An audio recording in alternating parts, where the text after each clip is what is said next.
Friends, welcome to our channel হুলো আড্ডাইজ পূজা। আমাদের চ্যানেলের পক্ষ থেকে সবাইকে জানাই হ্যাপি নিউ ইয়ার। নতুন বছর তোমাদের খুব খুব খুব ভালো কাটুক। তো আমরাও নিউ ইয়ারের দিন বেরিয়ে পড়েছিলাম ঘুরতে। আমরা এসেছি আলিপুর চিড়িয়াখানায়। তো আজকে পুরো ভিডিওটা তোমাদের সাথে শেয়ার করছি চিড়িয়াখানার। প্রথমেই আসছি টিকিট কাউন্টারে। টিকিট কাউন্টারে 5 বছর অবধি টিকিটের মূল্য হলো 20 টাকা, আর 5 বছরের ঊর্ধ্বে টিকিটের মূল্য হলো 50 টাকা পার হেড। তো প্রচুর ভিড় ছিল, আর খুব সুন্দর হ্যাপি নিউ ইয়ার লেখা, খুব সুন্দর ডেকোরেশন করেছে, অসাধারণ সুন্দর লাগছে। এবং বিশাল ভিড় ছিল, মানে মারাত্মক লেভেলে ভিড় ছিল, মানে যেখানেই দাঁড়াচ্ছি না কেন, কোথায় ক্যামেরাটা নিয়ে যাবো বুঝতে পারছিলাম না, এতটাই ভিড় ছিল। বাট খুব ভালো লাগছিলো, সবাই এসছে, প্রচুর লোকজন এসছিল, খুব সুন্দর ডেকোরেশনটা করেছে দেখছি। আর একদম গেটের মুখে ক্যামেরা নিয়ে আলাও নয় বলে গেটের মুখটা একটু দেখালাম না তোমাদের। তো আমরা এগিয়ে গিয়ে আমরা প্রথমেই যাচ্ছি এই বাঁদিকের রাস্তাটায়, যেখানে দেখো সুন্দর গেট করা আছে। বাঁদিকের রাস্তাটায় কার্টুন দিয়ে আর কি ডাইনোসর শিম্প্যাঞ্জি এই সমস্ত ডেকোরেশন করা আছে। তো বাঁদিকের রাস্তাটা দিয়ে ফার্স্টে আমরা ঘুরে যাব। ফার্স্টেই দেখছি আমরা জেব্রা খাবার খাচ্ছে, খুব সুন্দর খাবার খাচ্ছে জেব্রা। একটু দূরে ছিল তো মোটামুটি দেখা যাচ্ছিলো। জেব্রাটায় মানে অতটা পরিমাণে ভিড় হয়নি যতটা পরিমাণ অন্যান্য জায়গায় ভিড়টা বেশি ছিল। জেব্রা এই যে দেখা যাচ্ছে জেব্রা, তোমাদের মানে এত জাল দিয়েছে, মানে গ্রিলটা এত ঘিঞ্জি বোঝা যাচ্ছে না। তো জেব্রা দেখে নিয়ে আমরা দেখতে পাচ্ছি এবার ওই টাইপ অফ গোসাপ টাইপের, যে বুঝতে পারছি না এটাকে কী বলে, গিরগিটি ইয়া গোসাপ।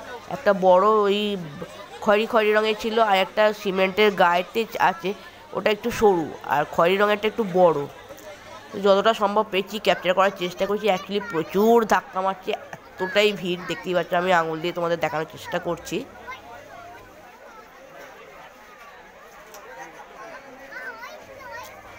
তো গোসাপ দেখে নিয়ে আমরা এগিয়ে এলাম পরের খাঁচাতে ছিল লেমুরের আর কাছে অবধি যায়নি, এতটাই ভিড় ছিল। দূর থেকেই ক্যাপচার করার চেষ্টা করেছি, দূর থেকেই আর কি ভালো বোঝা যাচ্ছে, ব্ল্যাক অ্যান্ড হোয়াইট কালারের লেমুরটা উপরে বসে আছে।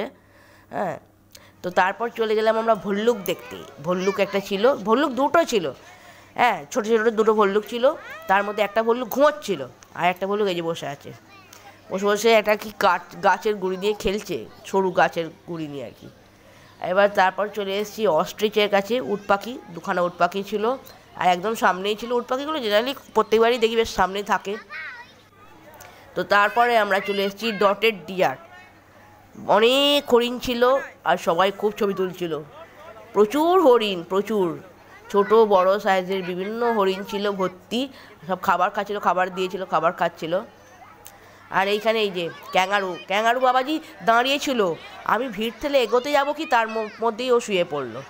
তো বাধ্য হয়ে শোয়া ভিডিওই তুলতে হয়েছে, কিছু করেনি। কত ডাকাডাকি করার চেষ্টা করলাম ওঠার জন্য, উঠলো না। তারপর ফাইনালি আমরা চলে এলাম বাঘ মামার কাছে। তো বাঘ মামার কাছে মানে বাঘ দেখেই ভয় পেয়ে যাবে, এত লোকের ভিড় হয়েছে। বাঘ ভাবছে আমি বেরোবো কি বেরোবো না, এরকম একটা সিচুয়েশন। তো ফাইনালি বাঘের দর্শন পেয়েছি, আর সামনে দিয়ে একদম যাচ্ছিল, খুবই ভালো লাগছিল। আর সবাই মানে ভিডিও কলিং করে দেখানোর চেষ্টা করছে, হ্যাঁ বাঘ বেরিয়েছে। বাড়ির লোকেদের বিভিন্ন রকমভাবে এনজয় করছে লোকজন। আর দেখতেই পাচ্ছ পুরো গোটা খাঁচাটার বাইরে প্রচুর লোক, মানে রাউন্ড করে খাঁচাটা, অনেক বড় খাঁচা, সেই হিসাবে আর কি প্রচুর সব দিক দিয়েই মানে লোকারণ্য বাঘের খাঁচার কাছে। প্রচুর লোক, জাস্ট আনলিমিটেড, বিশাল ভিড় হয়েছিল, আনলিমিটেড লোক। তবে বাঘ বাবাজি সামনে ছিল, এইটা একটা খুব ভালো, কারণ চিড়িয়াখানায় গিয়ে বাঘের সাথে সেলফি না তুললে কি আর নিউ ইয়ার সেলিব্রেট হয়?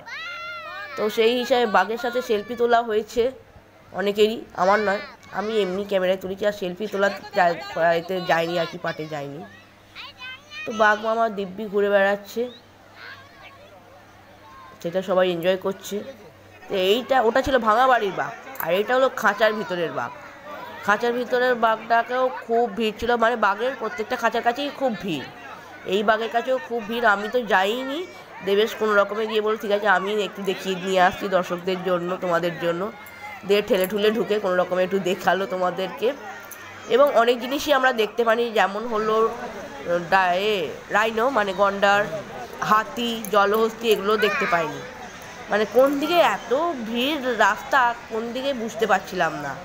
তো ফাইনালি জিরাফ দেখি আমরা মনটাকে শান্ত করলাম আর কি, আর কোথাও যাবো না। অ্যাকচুয়ালি মেয়েও খুব কান্নাকাটি করছিল, এত বিশাল ভিড় ছিল। তো তার ফলে আমরা অন্য জায়গায় বেরিয়ে গেছি খেয়ে দিয়ে।